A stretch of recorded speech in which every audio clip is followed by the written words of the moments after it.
Army now moving in again. But don't you think that Taliban themselves provided an opportunity to Pakistani security forces to launch an operation because they were kidnapping police officials there? Absolutely, absolutely. And remember, the public opinion in Pakistan is against that, against the Taliban. But starting a military operation, we must understand, it has consequences. Like there are about 30 to 40,000 people now leaving Adir. There are already 500,000 refugees out of Swat. Now, is this the best way to deal with it? In my opinion, we should have exhausted dialogue right to the bitter end. Look, you always have the option of using arms.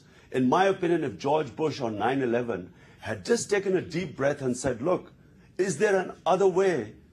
Are there other options open to us? We might not be in this mess. Okay, Brian, please, you explain what is the U.S. agenda in Pakistan? Well, I think the U.S. agenda overall in this region is to try to move beyond this instability that has wrapped this area for decades. And there's a recognition, I think a growing recognition, if you see Secretary Clinton's second statement about our past mistakes and our involvement and other things, to move beyond that and to turn the page. Because frankly, going back to one of the points I was making before, the American public have problems of their own. The economic situation is quite dire. And I think our time is quite limited to try to pretend like we're going to be some sort of empire. What we really want to see in Pakistan is a country that can govern itself with justice and provide dignity to its people. And getting there is going to require major changes on the part of U.S. policy and major changes on the part of how Pakistan operates. I wholeheartedly agree on the need for a plan. I heard from two economists here on this trip, and I haven't been able to check this statistic, but that the Pakistani government spends 75% of its budget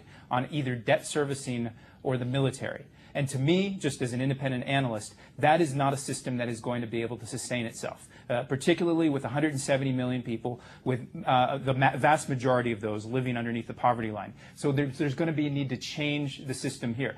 On the part of America, I actually think there's an instinct, a very general instinct, and Secretary Clinton talked about smart power and investing in diplomacy and in economic development. And I think they're trying to make a push towards that effort globally, translating that into the reality on the ground, given the baggage, given the history, given the mutual mistrust that exists between some of the Pakistani partners and the American partners, is all easier said than done. But I think we need to do it and move beyond an over-militarization of our policy and look at ways that we can actually use more quiet diplomacy and the sorts of things that I think Imran has talked about. If we monitor and analyze the U.S. media, the headlines of New York Times, the headlines of Washington Post, the editorials of Boston Globe, and some other U.S. newspapers, it looks that the main agenda of United States in Pakistan is to cap our nuclear program. Right. Well, I think that's a very serious concern among many people in the policy realms in America. And I think, you know, there's a bit of, in all media, there's over sensationalization. I've seen it here in the Pakistani media, too. So that's a very... But Brian, let me say one thing. Right. We haven't helped ourselves. General Musharraf's advisor goes to, in the last days of Musharraf, he goes to the U.S. and tells American think tanks that help keep Musharraf, otherwise the nuclear will fall in the hands of extremists.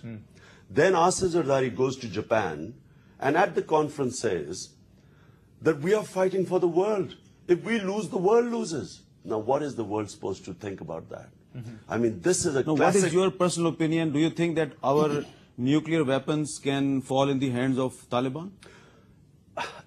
Or impossible. This is just too ridiculous to contemplate.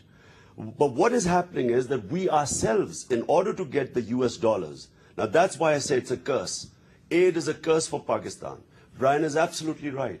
How can you, what is this aid going to do? This will take us for another 5 months, 6 months. We need serious economic reforms in Pakistan. Okay, Brian, governance reform. But I can just... On this issue, I need... Just about the nuclear. I'm just going to say about nuclear.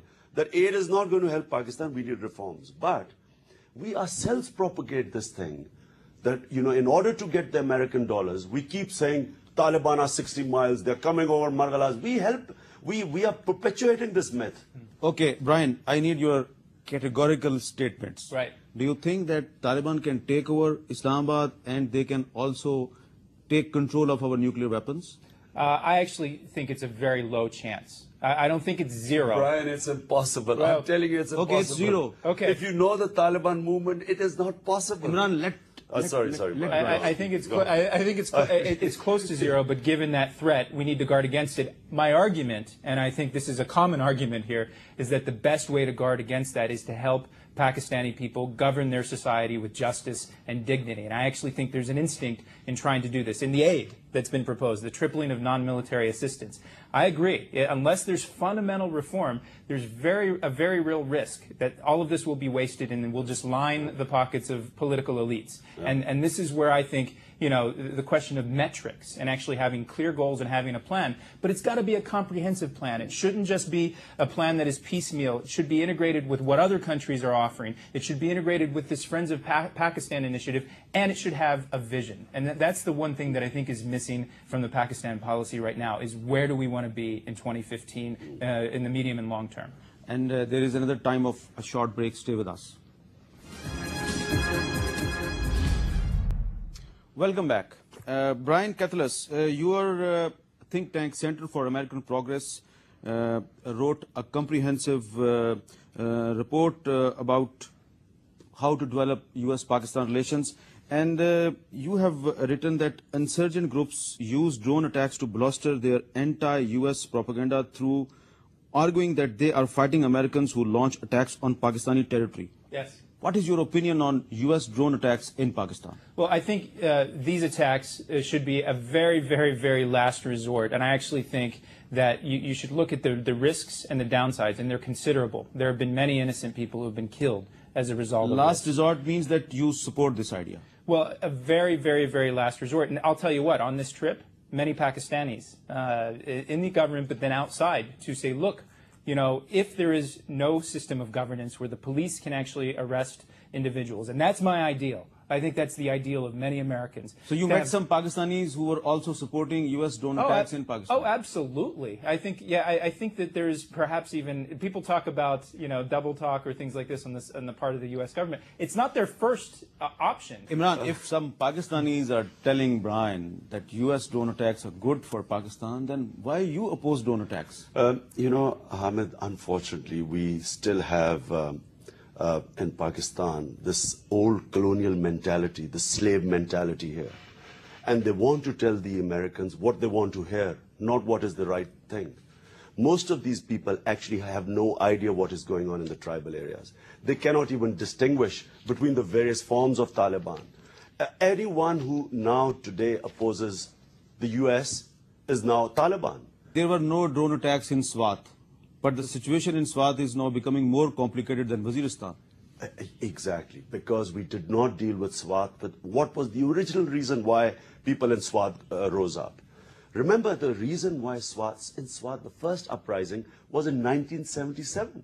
They wanted their old system back, which was based on Sharia. Brian, yes. An advisor of the Pentagon, an advisor of the U.S. Defense Department, he recently gave an interview to Washington Post and said that Pakistan may be collapsed in the next 6 months. Do you see Pakistan collapsing in the next 6 months? It's a ridiculous statement. I know David Kilcullen. I don't think he's actually visited Pakistan. I'm not certain if that's the case, but if he had, and if he actually had talked to people outside of the bubble, he would recognize not only how inaccurate his statement is, but how dangerous it is because of the echo chamber it creates out here. But I agree with what Imran has said. The possibility for chaos in the short and near term, not a complete collapse, but chaos. And it's not even a possibility. For many people, it's a reality. We are in Karachi. There is a chaos. It's a reality. We were in Karachi the last couple of days, and you see these poor people who have been pushed out of their homes because of the violence. And everybody has talked about the Bajor operation as a success and other things. But it actually has resulted in tens of thousands of displaced. What is your observation? You visited Karachi. You think that Karachi is much secure? I'm deeply concerned about Karachi. I think it's a tinderbox for a range of different reasons, but a lot of it goes back to the base. You're still concerned about Karachi? Oh, I'm definitely concerned about Karachi. You see tons of refugees and internally displaced people pouring in by the thousands. It's creating a strain. Going back to this fundamental, and we forget the basics. When we talk about high politics and policy and diplomacy and U.S. policy, you forget that most people need the basics. And when you see these camps, these homes that people are living in, and the poverty, it's a very real threat in a place like Karachi. I'm short of time. I will go back to your recommendations. Partnership for Progress. You have written that negotiations, we are talking about negotiations between the militants and the Pakistani government, and the headline is support negotiations, and you say negotiations are essential even if only to buy legitimacy for subsequent military action. Right. So you support negotiations for a subsequent military action? I don't think any government that is trying to establish its writ and establish the rule of law should take any option off the table. The military and the use of violence should always be a last resort. And I think discussing and talking, and this is the problem that I've had with the Bush administration foreign policy, where we had this fear of talking with so many different people, and it actually undermined I'm speaking